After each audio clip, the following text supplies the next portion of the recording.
Hello everyone, welcome back to our channel All About BI. In this video I am going to take you through another real-time scenario regarding loading data from multiple folders at once without using too much looping concepts and all, right?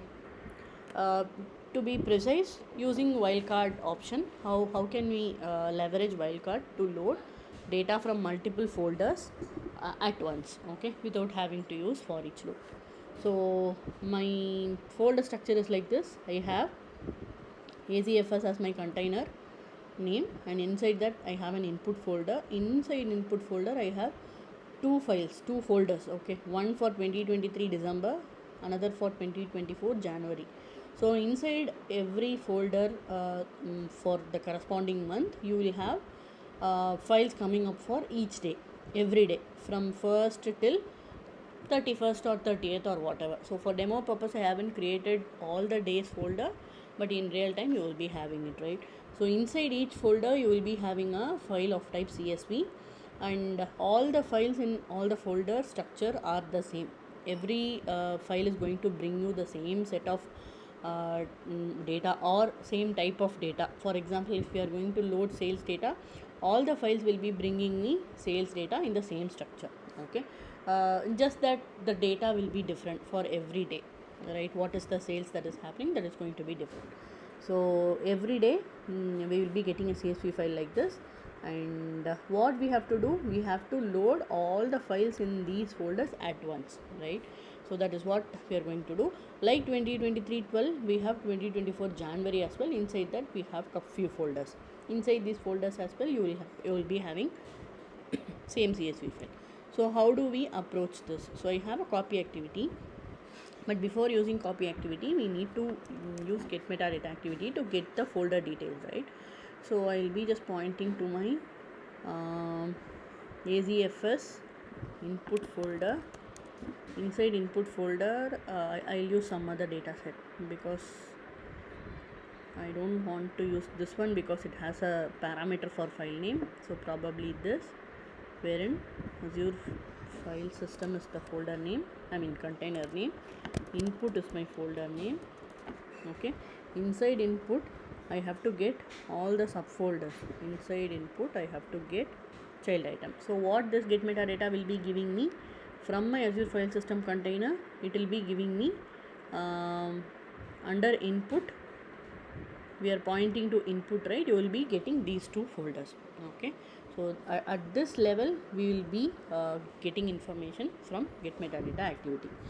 All right, so after this I have to loop through those two folders, okay, because we have two folders in hand, one for December 2023 and another for January 2024. So now what I have to do, I have to use a for each loop. This for each loop is going to run parallelly, okay. We need not make it sequential because we will not make use of any variable inside this for each. So what I'm going to do, I'm just going to point this items to metadata 1 dot child items, okay. This is nothing but two folder names, 2023 12, 2024 01, okay. Inside this for each, what we will be doing is a simple copy activity, right? I'll be putting this. So here I have to use this copy activity. I have to point to the file, right? But we are not going to point to one single file, but set of files under a particular folder. So for that, what I have to do, I have to use a data set wherein I can parameterize the folder name.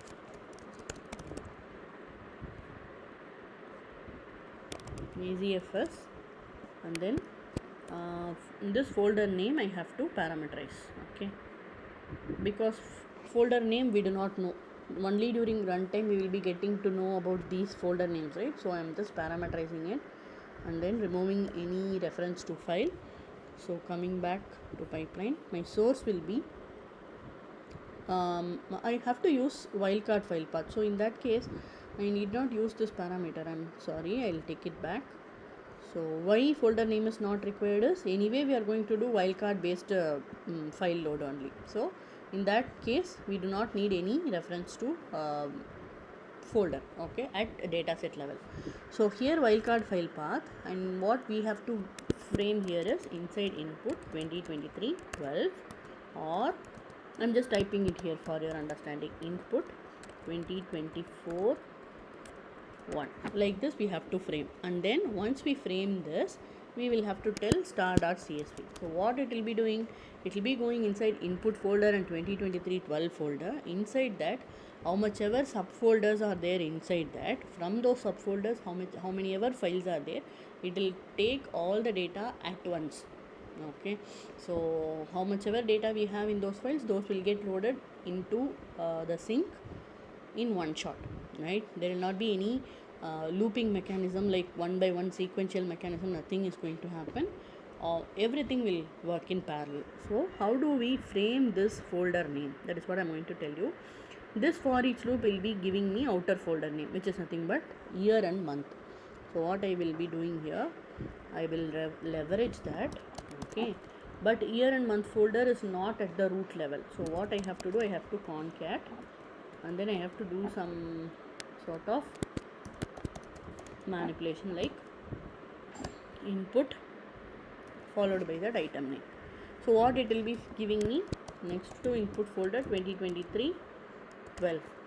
Similarly, second time when the loop runs, it will be 2024-01, right? So this is how it will be giving us. Inside this, when we say star.csv, from within this folder, all the subfolders will be traversed automatically, and we will be getting to take the data from them all at once. Okay, so I'll be showing you all of this now. I'm giving OK here. So star.csv, how does it work? How it will go inside 2023-12 and take all the files from all the subfolders? It is because of this property, which is nothing but the recursively. What it will do, it will go inside the mentioned folder, which is nothing but 2023-12. When we say recursively, it will take all the files from each of this folder in a recursive manner.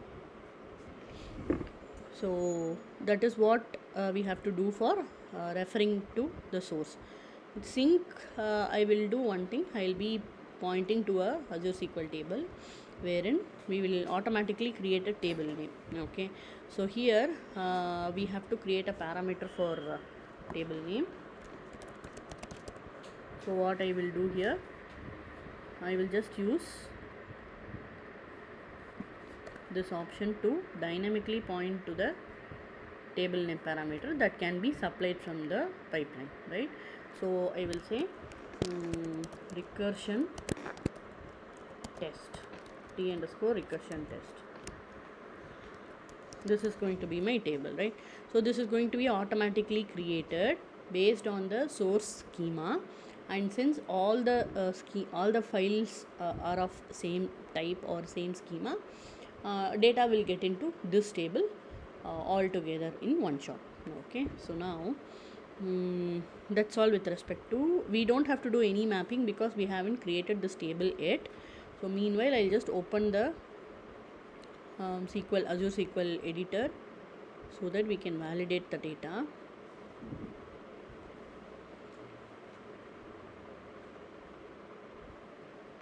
This will be mainly helpful for those who are going to do a bulk load for one-time purpose or some data exploration purposes and all. So this will be helpful for all of them.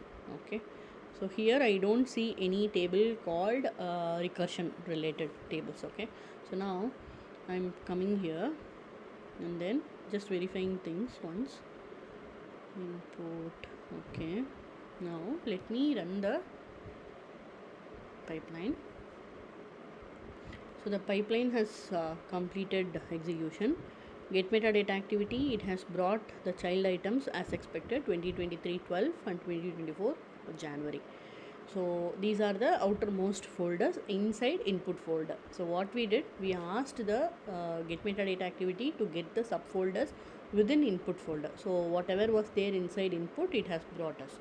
So inside each of this folder, we had a folder for every day, 0, 1, 0, 2, 0, 3 up to 30th or 31st, right? So that is what we are doing here. Inside for each loop we are having a copy activity. So copy activity has executed twice because we had two folders, 2023-12 and 2024-01. That is why it has executed two times. And when you look at the details of each of the copy activities, files read 3. Okay, so inside one folder there were 3 files, rows written were 216, and inside the other folder files read was 1, and then number of rows written are 106. Why just one? I just had a file in one of the subfolders, not in all of them in 2023-12. Okay, so I'll take you to the subfolders. Only 2023-12-01 has some file.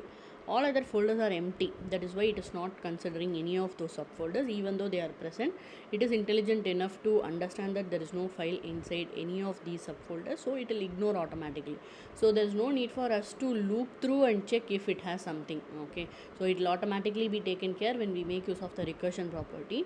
So in 2023-12 there was only one subfolder wherein we had a file, and in 2024-01 we had 3 folders in which we had one file each.